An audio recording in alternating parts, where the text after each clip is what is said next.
We're going to get started here. Welcome to a meeting of the Editorial Board of the St. Augustine Record with candidates for the office of St. Augustine Beach City Commission Seat 2. We're joined by Commissioner Rich O'Brien and Challenger Rose Bailey. Representing the Record is publisher Tony Bernados, executive editor Craig Richardson, reporter Jared Keever, and opinion page editor Jim Sutton. This discussion is taking place on the afternoon of October 21st, 2016. So, Rose, Mr. O'Brien, thank you so much for joining us today. We'd like to open with giving you each the opportunity to introduce yourself and tell us why you are running for this seat. And we'll start with Ms. Bailey. All right.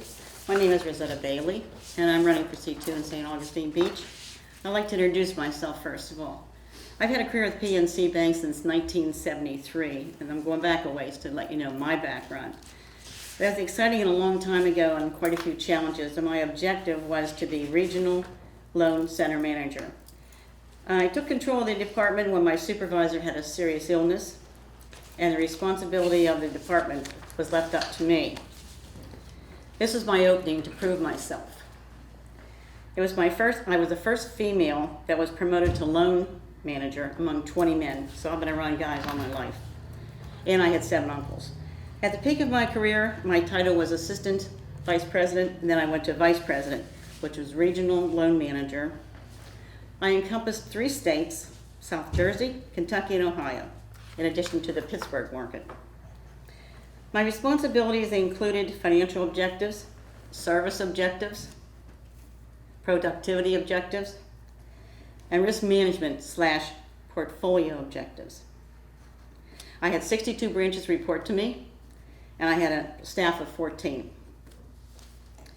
I was successful in the implementation, of markets outside Pittsburgh with due diligence visiting all these markets. I developed a regular forum, market communication, which included branch visits, direct branch visits, and regular focus group participation. As I was chairman of the compliance committee, with the training schedule and the implementation of training. I believe in training and passing knowledge along. I love to teach things, especially the First Amendment. I oversaw lender credit reviews and performances, and I planned for improvements. And each and every time, this was immediately accepted by the market. My communication skills was rated acceptable or exceeds. After 26 years with PNC, I decided to retire and move to Florida in 1999. I never quit working. I'm always working. 2002, I earned my mortgage broker license. And in 2003, I earned my mortgage process license. This was an account. I also worked as an account executive, as an independent contractor,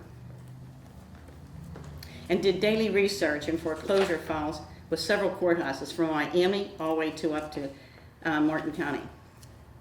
While living in Charlotte, North Carolina, I was employed for King's College as a financial and advisor, working with parents and Sallie Mae for approval of student loans.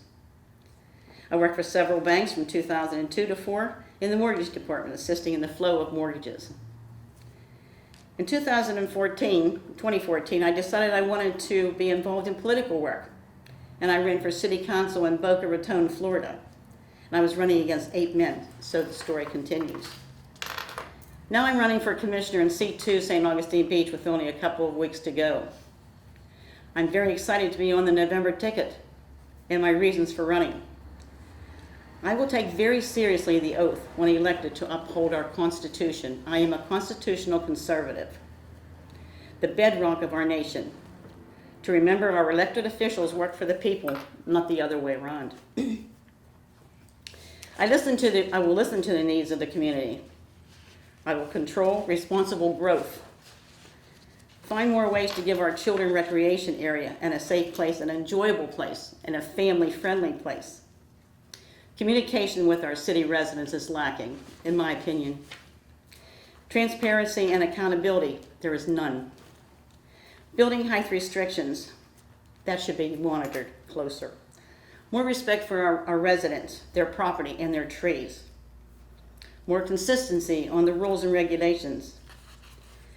Have a voice in concern of our library hours being shortened. Although I know our library hours are being changed back to longer hours, but we should have fought for longer hours for our little library in St. Augustine Beach. Replace control back to the P&Z, the Planning and Zoning Board, and their authority, and I believe they are the most knowledgeable for their decisions. And definitely retract the sign ordinance which they've approved recently. That is political free speech, and they have taken that away from me. They also did a $9 million loan that was approved. And what it has done is put the burden on the future of our children this time. The burden of debt is as destructive to freedom as subjugation by conquest. If the bond agreement falls short with a downturn in the economy, which we have a 25 to 30-year term, the city cannot borrow us on a debt. And who will pay for it and how? Raise taxes? That's what we always do. Out of that $9 million, I believe $100,000 is being put aside for a tourist bathroom. We have nothing for our residents, in my opinion. The Commissioner's response to protect our rights, not take away from them. They should be respecting them. And I see, here's what I put in here as far as Tom Reynolds. Because Tom Reynolds spoke up and Tom Reynolds was supporting me, he cannot go to the Commissioner meeting and show film, which he should have been able to see under the freedom of speech. Tom Reynolds cannot hold a sign up for me, which he wanted to do during early voting, which starts the 24th, so it's holding me back. I believe a strong local self-government is the keystone to preserving human freedom. I do not want to look like Daytona. I'll tell you what, I've seen Daytona recently. More hotels. I want to keep Augustine Beach a beach town so we all can enjoy the benefits of the beautiful paradise in Florida. Last but not least, without the right to free speech, none of the other rights are safe. Government officials, including local government, can get away with all sorts of abuses.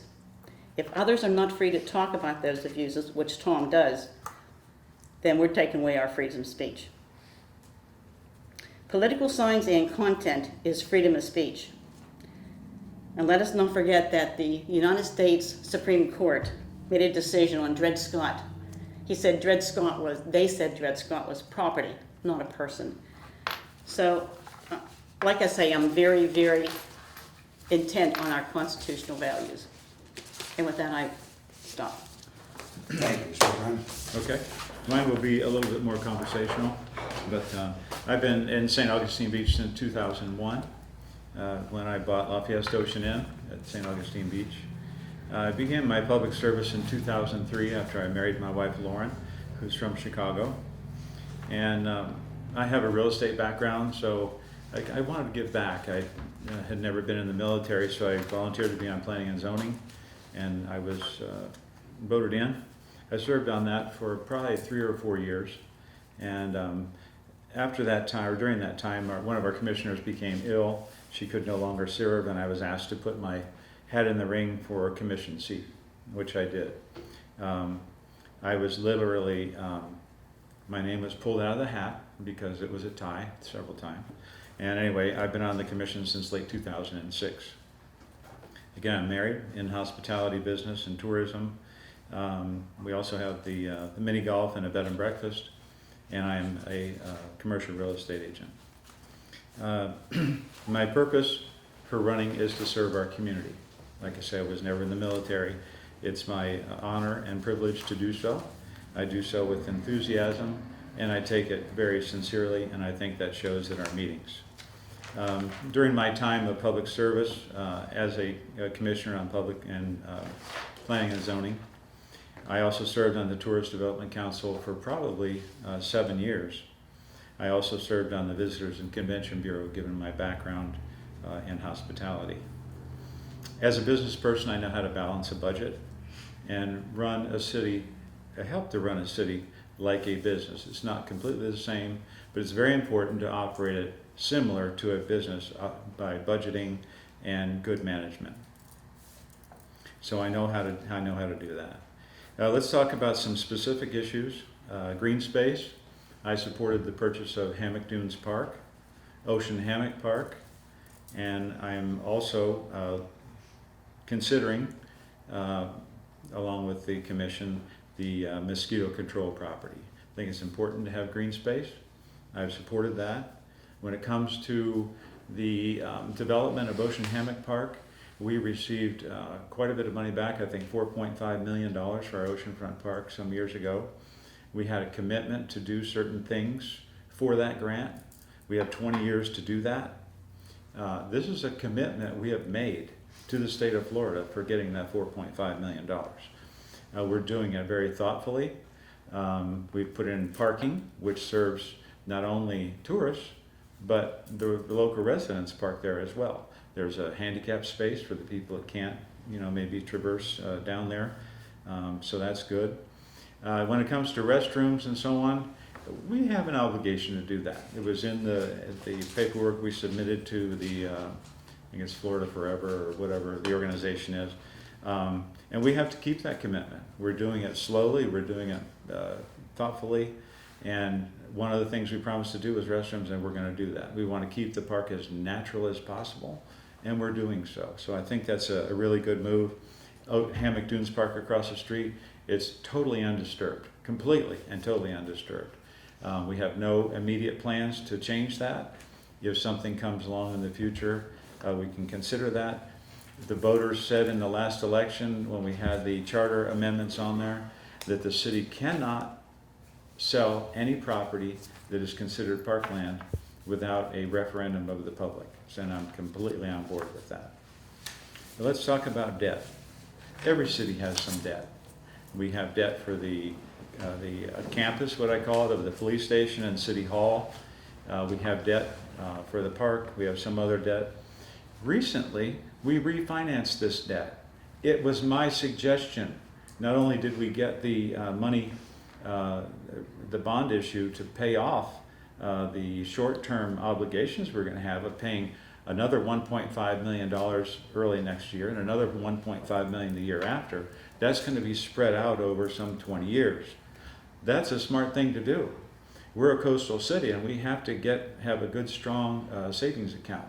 So in doing so, we also refinanced some of our other debt, which was at a higher rate. I am specifically the one that said, let's look into that. The comment had been made, well, I don't think we can do it. I think there's this, I think there's a prohibition of that. And I said, that's fine, but let's get the facts. Let's have our city attorney look into it and say, this is what we can do, this is what we can't do. And they found out we could do that. So we're saving a good amount of it. I think $300,000 or $400,000 over the course of those loans had we not done that. And that's money that's back in the pockets of the people or projects that we could do that we would not have done. When it comes to the transparency of our books and so on, we have a certified public accounting group that looks at our books every single year. They provide comments if they see anything wrong, if there's anything that they notice that we should do, suggestions and so on. We get outstanding reports from that CPA firm. They usually, we submitted them to them, I think we do it in late this year, maybe in the next month or two, and the results come out in June. I told the city manager yesterday that's far too long. I want them in the first quarter, by the end of the first quarter of 2017, because we have to have the information to make any corrections and adjust our course and so on and so forth. So our debt, I think, is fine. We would prefer less debt, of course. However, when it comes to saddling future generations with park debt, what you're doing is you're not really saddling them with it. What you're doing is you're having those benefactors of that parkland and so on also help pay for it. It shouldn't be the obligation of the people that are alive today, let's say over the next 5-10 years, whatever person's lifetime is to pay for all that, and then have the people who are going to benefit from it in the next 10 to 20 years after that. It's something that people buy into. They have some skin in the game, let's say, and there is no problem with that. There's no problem whatsoever with future people helping to pay what we have gotten for them as a city to pay in the future for that. Regarding neighborhoods, that's probably one of the most important things I have to say, is there is nothing more important than our neighborhoods. There have been numerous things that have come up. Let's say where a street has dead-ended and there's a cross street, and then it starts up again. There have been some moves over the years to have those streets go continuously through. And I have opposed those, and I have opposed them because it is not right. If people on the street ends have purchased that property with the expectation that it's going to stay that way, then it should stay that way. And I'm not going to pull the rug out from under these homeowners that have relied on their city to keep their promises, basically. So that has come up, I would say, 2 or 3 times, and I have opposed doing that 2 or 3 times. Regarding the Holiday Inn Express, we have a very nice hotelier that does a very good job, Elite Hospitality, who has just built the Courtyard Inn, wants to build a hotel, Holiday Inn Express, on the vacant land to the south of the Courtyard Inn. That land that he has, most of it, 2/3 of it, is commercial. It is already zoned for a hotel. He can put a hotel there right now. I mean, he has to get our approval, but basically, he could do it. He came in and said, we'd like to build the hotel, but we'd like to make it bigger by using the 6 lots we have to the west, and we'd like for you to rezone those as commercial. The neighbors, we had a meeting, the neighbors said no. I talked to the neighbors before. They said, please don't do that. Please don't do that. Because when we bought our homes, we counted on you to keep that property as residential. We turned down the request to rezone that property. And so they are coming back to us with I think a 65-room property. That is how you stand up for neighborhoods. And that's what I do. Regarding crosswalks and safety, 2 things. I formed the Crosswalk Safety Committee. It was sort of, they say, self-formed, but it was my idea for a group of citizens to study the intersections and so on and come back with recommendations on some things we should do as a city to make our streets safer for pedestrians. They came back with the crosswalks, with the flag system. Totally support that. Have supported every request they've had for funding for that. I've encouraged them to do that. We just had a meeting the other day and they gave a report. They're continuing to look into that, and we thank them for doing that. Let's see. Another beach safety thing. For a number of years, I thought, we're a residential and a tourist community. So when people go out on the beach, they're having fun, maybe it gets dark, then they're coming back, and I think, as tourists, which walkover did I come over? I don't know where I am. And as a hotel owner, I heard it time and time and time and time again. Why don't you guys mark the street ends? So I approached Billy Zeitz from Beach Services, and he said, that's a good idea. However, it's not as simple as you think, because we have to do a 911 system, we have to coordinate it with rescue, and so on and so forth. Well, a project as a business person I thought would take 3 months took about 2 years. And I'm not faulting anybody for that, but it's complex, more complex than I thought. And so the upshot of that was the red signs that you see on the beach that it says maybe S121 or 129. If people have an emergency, they call 911 and say, the red sign says I'm at S121. Rescue knows exactly where they are, Before the system got put into place, I have to tell you a story. There was a father and son jet skiing right down near maybe Beecher's Lodge or somewhere in there, and they hit a sandbar, and the little boy hit the front of the jet ski and was severely injured. Nobody knew where they were. Not one person knew where they were. So it's a very important thing that got accomplished, and I hope that that's something that continues and helps people throughout the times to come. When it comes to the beach, that's our name, St. Augustine Beach. There's nothing more important than our beach. There's nothing more important than the beach renourishment. About a month and a half ago, I went to a meeting at the, I can't think of the name, Guatemala, Talamata, whatever it is. And the DEP was there, the U.S. government organization, it'll come to me, who coordinates the beach renourishment. And we had a meeting of about 2 to 3 hours. And so it was a very technical meeting. The Volano group was there. I was there with our city manager. And basically my role there that day was to say thank you as the Corps of Engineers. Thank you to the Corps of Engineers. Thank you to the DEP, and thank you to the county for their efforts to get beach renourishment at the beach. And I mean, there's a 50-year agreement with the Corps of Engineers, I guess because of the channel cut in that was deemed to be responsible for the erosion, natural renourishment in St. Augustine Beach and the erosion near the pier. So while it's an expectation as time rolls on, it's not always a given. It's a very expensive project, but it's a very beneficial project. You know, some people say, oh, it's just money thrown away. Just money thrown, you're just throwing money away. I can tell you as a resident, very fortunate to be a resident on the ocean since 2001. I have seen the dunes improve at the beach dramatically. And I give my wife some of that credit. My wife, when we first moved there and got married, and her family is a long-term resident of the beach in St. Johns County.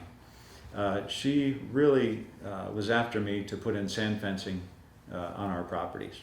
So we agreed, and with the neighbors, we put in almost 1,000 feet of sand fencing 5 different times at a cost of between $30,000 and $50,000 of our own money.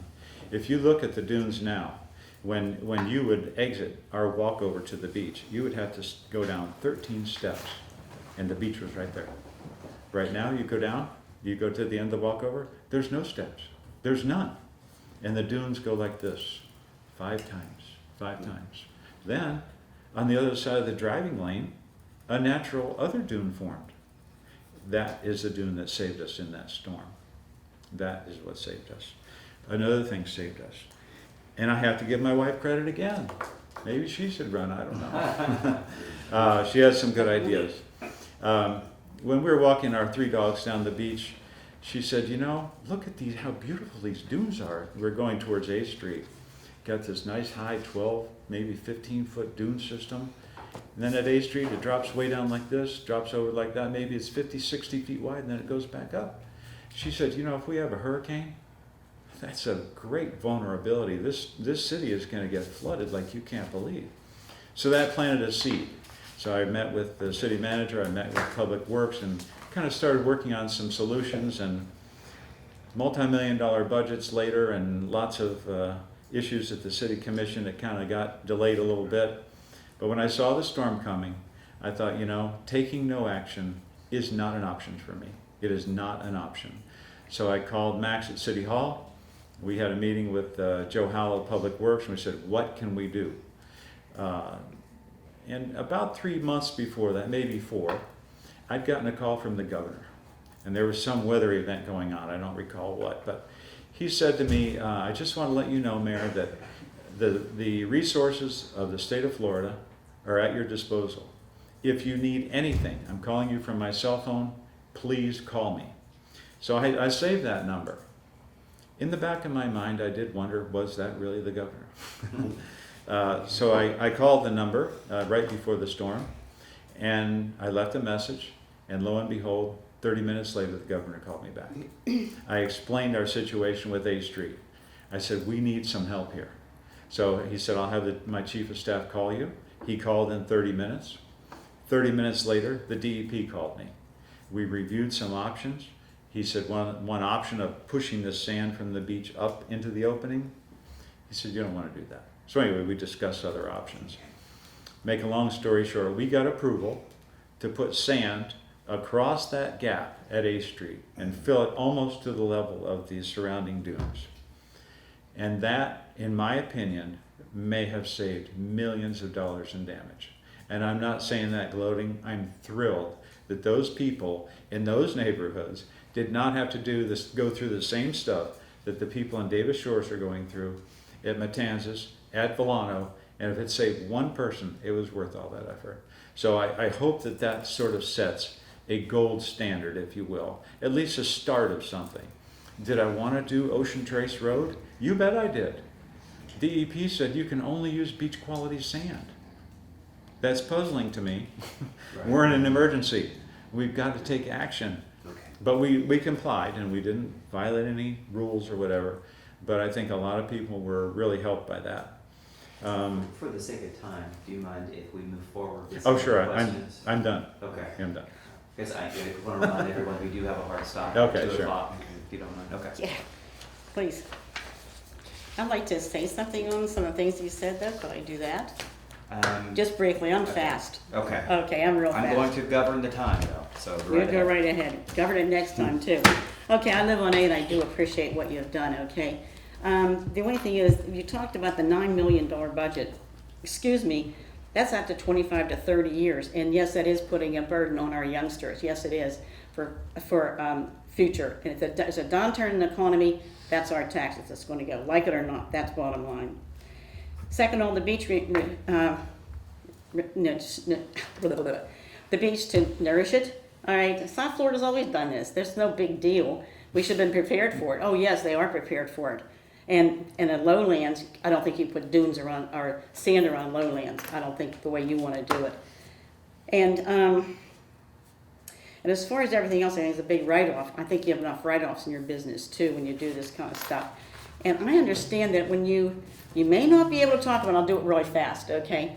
But you expelled water that actually took some dunes away around your hotel. That's what I understand. And there's film on it and pictures on it.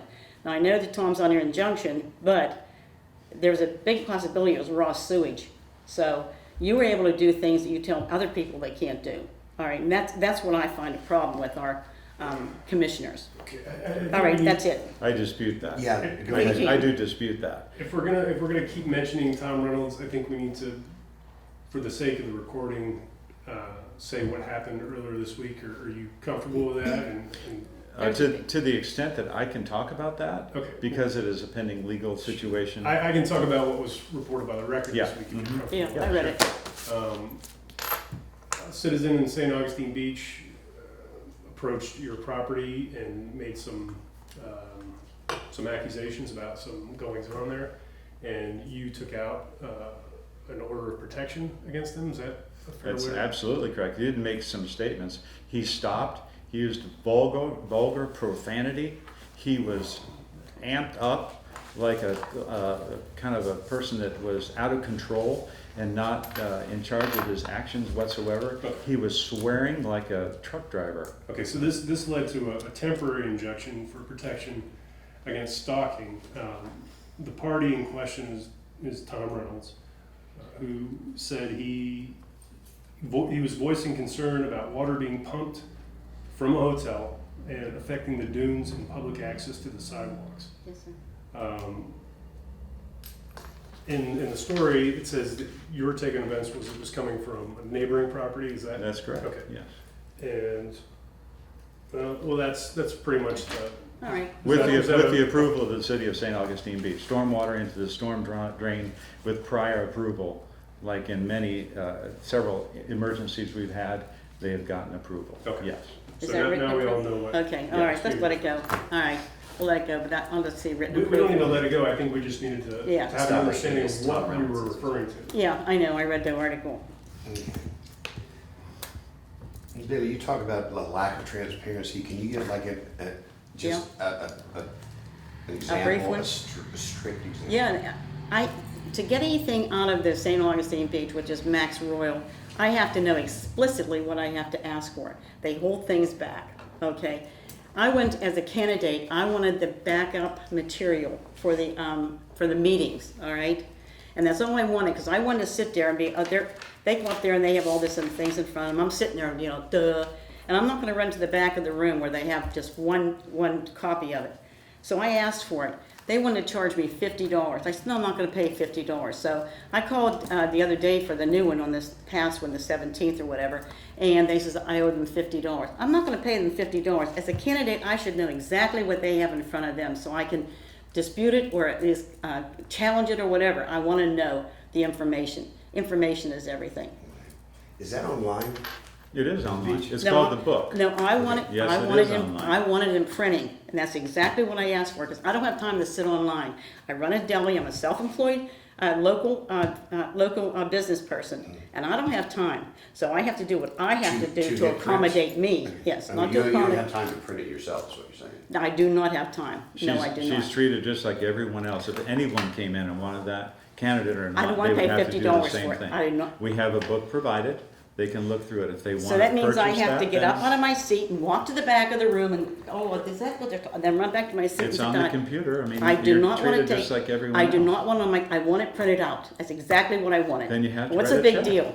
You have to write a I'm check not going to like write a check. I everybody pay else. taxes. Okay, No. so I'm Alrighty. gonna stop this I'm because I don't sorry. think we're ever going to solve this. You As a clearly don't kid- want to pay for it, and it's available I'm a online. candidate, right? I should have it.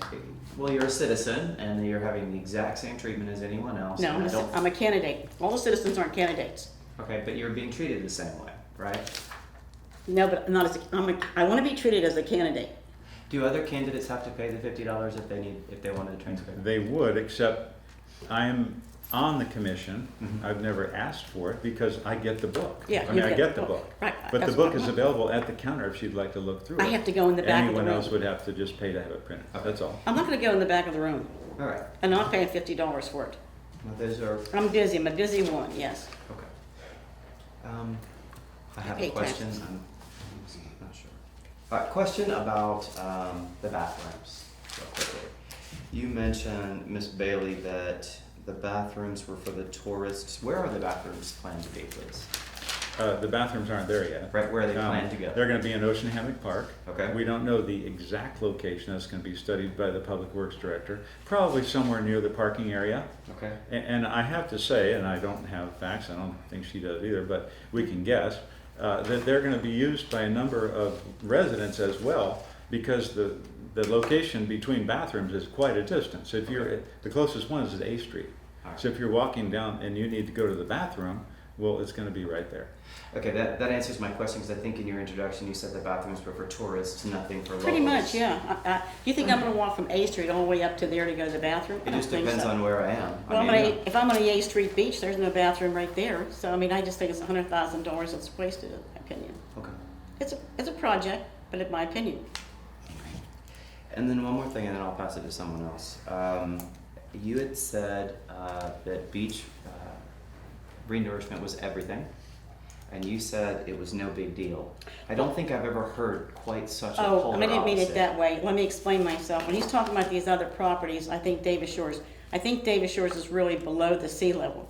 And I don't know whether unless they want to put a wall around it, maybe seawalls around Davis Shores. That would stop it.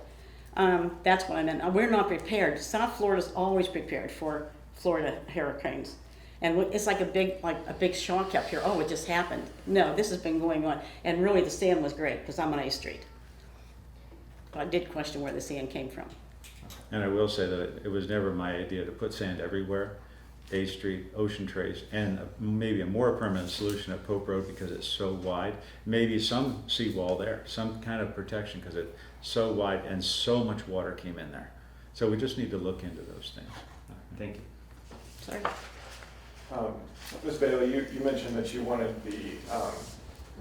the power of decision to be returned to the planning and zoning. Yes. But you also mentioned building heights, and correct me if I'm wrong, but it's my understanding that the planning and zoning board was the authority that approved the 53-foot hotel and the tall hotels are something that you're also concerned about. So could you talk about that? Well, it went back and forth as a doggone long. They couldn't make a decision. And it went back and forth and back and forth. Who made the final, if it was P&Z, I don't know that for a fact. Okay? But all I know is that they keep on vacillating on their decisions. No decisions are made locally. It either comes from the League of Cities, or else it comes from the North Regional Council, and that's where they get their information from. Where they're told what to do. Our commissioners do not make their own decisions. They're told Mr. what Mark, to. can you Yeah, clarify? Was I'd like it to the planning and respond. zoning who? The planning and zoning for Salt Life had the final decision. Okay. They had the final decision. After they allowed it to be built, which is a great place, with fewer parking places than they needed, I made the suggestion to the commission, don't you think that we should have maybe oversight over some of these decisions of such great impact? The other commissioner said, I think we're good. I think we're good. So then the hotel came up, And it was still in the hands of planning and zoning exclusively, because there was no variance according to the building official needed and so on. So that decision was exclusively in the hands of planning and zoning. I again, after that decision, reminded the commission, look what happened again. We need some oversight. It's not that they're unqualified people. It's not that this, this person, that person is telling us what to do. It's that certain decisions of consequence need to be affirmed by the commission. Now those projects are affirmed by the city commission. It happens. Even if the hotel gets built on property without expanding to the residential lots, the Holiday Inn Express, that will come to the commission. And we are elected, we should have the final say. I don't agree. Okay? I don't agree. I'm sorry, what don't you agree with? The P&Z, I think, should have the final. I really do. Even though it And- was the P&Z that made the decision? He says that, no, they didn't. No, he's saying they did. No, I said they The did. P&Z did? Yeah, not the Oh, commission. It then never you- came to the Then you commission. took that authority from them, correct? Yes. Yes. okay. After they approved a 53-foot, Yeah. On account of where the sea level is, I know I read all about it. But it's I been a big, it seemed like those two positions conflicted kind of greatly with one another, and I just wanted to see if you had any clarification for that. I myself would lean more towards the P&Z, Okay. because I think the commission is a little self-serving. It what benefits them more than anything. So I just want to make sure I understand, then you would have supported the PNC, their I decision would have- to what have I the would have done hotel personally- being 55 feet Yes, what tall. I do personally, okay, I like to look at all the area angles, okay? Everyone has a reason, and there's a heads and a tails, okay? And listen to both of them. And I think maybe it should have gone finally to the commission, but the P&Z should have the biggest force for it, because they're pretty knowledgeable, in my opinion. One of the options that planning and zoning could have had was to delay a decision to get more information, maybe from an outside source, a ocean person, a DEP person, another attorney. They did not do that, and they just approved it. They didn't do that either for the signage, and we wanted them to a First Amendment attorney, and they didn't do that either. They went by some defense attorney from Jacksonville Beach. And that's what I wanted. I wanted I think we should look at more, they don't look at both sides, they just look at one side. Okay, we got this attorney, she knows everything, so they just make that decision that way. And that's on the signage thing, which is against my political freedom speech. Did you want to talk about signs now? I mean, I'd like to respond. How the sign ordinance came up was Albans Island owner came in for a permit. Gary granted the permit, our building official. They didn't say they wanted to put up a Elect Trump sign. We don't really care. But anyway, they put that up. Then they filed a lawsuit in federal court stating that they had to get a permit to put up a political sign. There was a new Supreme Court ruling. We were not in compliance after that was reviewed. So the League of Cities, because we were sued, hires the attorney on behalf of the city. This attorney, who specializes in the sign ordinance, which would comply with the Supreme Court ruling, developed the sign ordinance. We tweaked it a little bit. She was coming up to a court date the day after this meeting, the final meeting. She'd been there several times. She said, I'm going to court tomorrow. I have to update the judge. She said, I am suggesting to you to pass this sign ordinance. If you want to tweak it afterwards a little bit, fine. But I want to go to court tomorrow and say, see, Judge, they did it. They did it. They comply now. When it comes to freedom of speech and people, individuals not being able to jab signs in the ground on city property, that special attorney was asked that question at least 5 times. What do you think about that? Couldn't we have a prohibition or allowing them signs for elections? She said, don't go there. Don't do that. People can carry their signs, elect whoever they want. They can carry them all day long. They just can't put them in the ground. Don't go there on city property. The reason is, if you allow a candidate to put their sign there or whatever, if some other organizations come in that maybe have an offensive message and you've allowed the candidates to do it, you have to allow them to do it. The matter came up after she said that 2 or 3 times and she already went to the judge. Let's rescind that. Let's go backwards. We contacted her again. She said, don't go there. Do not go there. We listen. We listen. Our job is to keep the city out of court, and that our job is to keep the checkbook in place so it's not drained down to nothing by making stupid decisions. like the 9,000, no, well, wait a second now. Here's a picture, okay? And what it is, it's a picture of all the political signs that were there, okay? That didn't stop them. And it says, let's see what it says.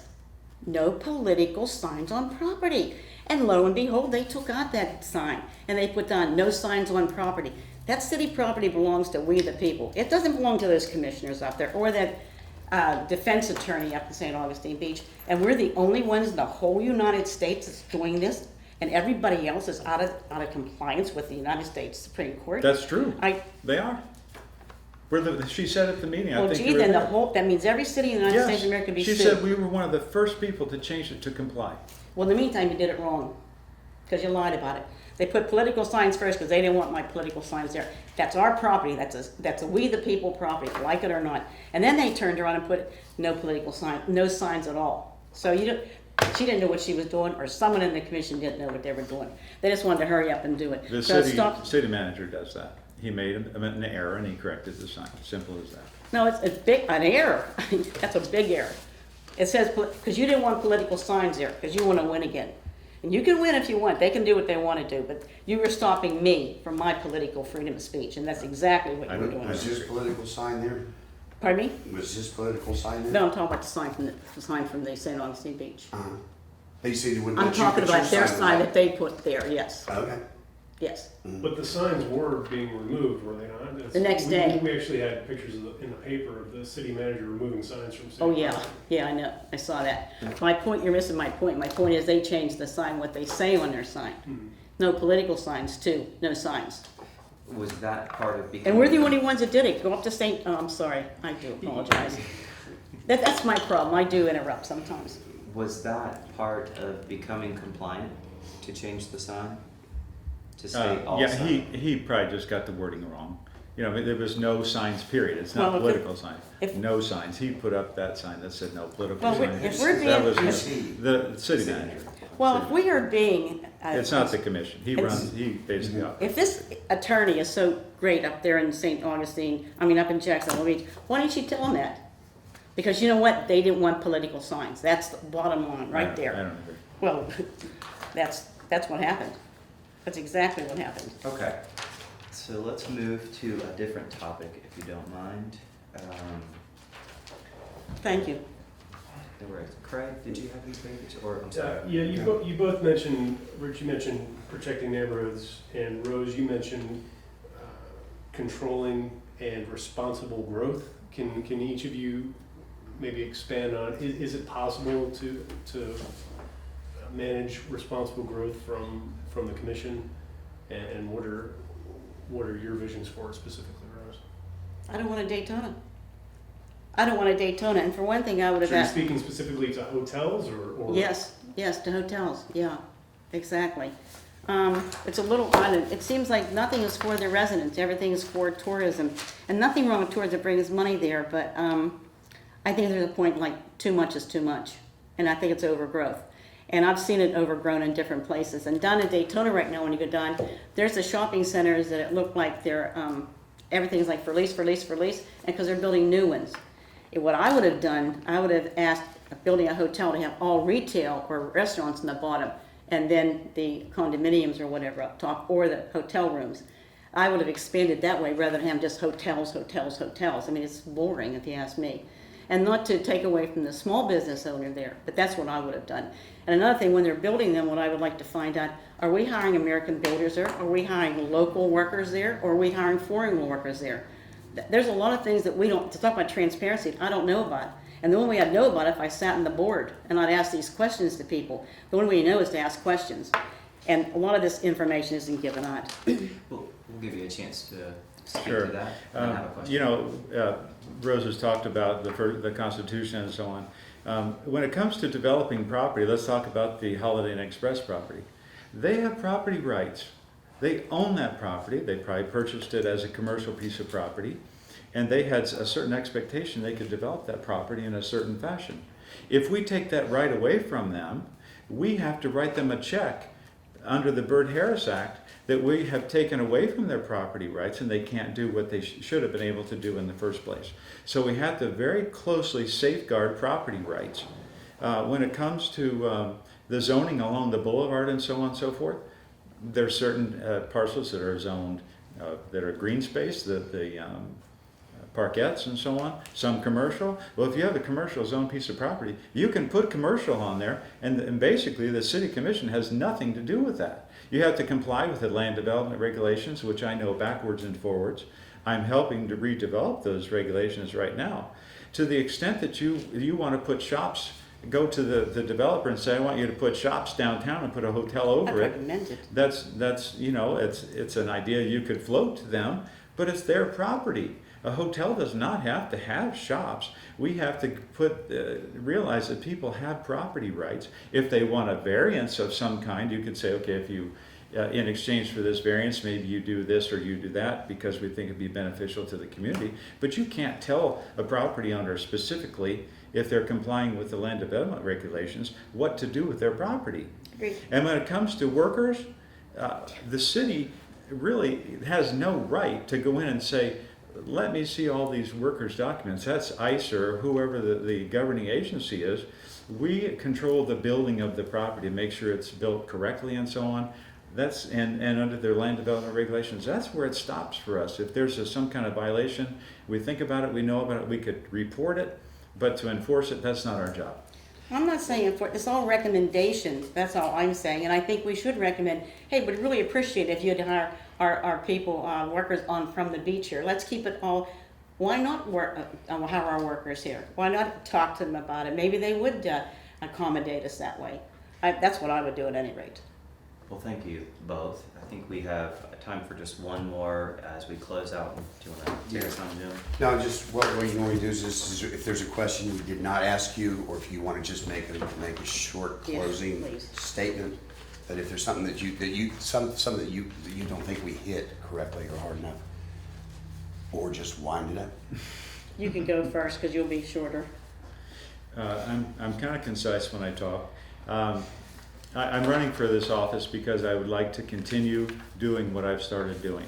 I have a great deal of knowledge that I've accumulated from Planning and Zoning, Tourist Development Council, Convention of Visitors Bureau, and the City Commission. I take it very seriously. I study very hard. I analyze things. I plan. I dream for the city. Try to comply with all the regulations. If I see something that doesn't make sense, that it's a burden to our residents or our businesses, I try to streamline that for them. But when it comes to the most important thing in our city, it is the balance between residential and commercial. It is an absolute balance, and it's hard to do. It's hard to do. But if we have to side on any one group, there are people that call this home, and we have to really advocate for them. Thank you. Thank you. Okay, I just want to finish up with what I stand for again. It's limited government. Local decision making, property rights, representative democracy, and fiscal responsibility. The $9 million loans just blows my mind. I also want to give back to the community. And what I want most of all is transparency and truthfulness. And not consensus. You know, consensus is not a decision. Uphold the United States Constitution, the Bill of Rights, and I want term limits. Building heights, yeah, I think we should watch about those. Recreation for our children to make our beach a family-friendly community. Make the mayor's position a position to vote by the residents, not for the commissioners to say, oh, it's your turn now. Okay, let's play music. And I think our mayor sitting right here this is a second time as mayor. They just keep on going on and on. Keep our beach town a beach town, not a Daytona. God bless America, as we are the last and only free nation in the world. And that's me. Sorry, people. Thank you. Well, thank you all. We appreciate you coming and spending an hour or so with us today. We'll see what happens. Good luck to you both. Thank you. Yep.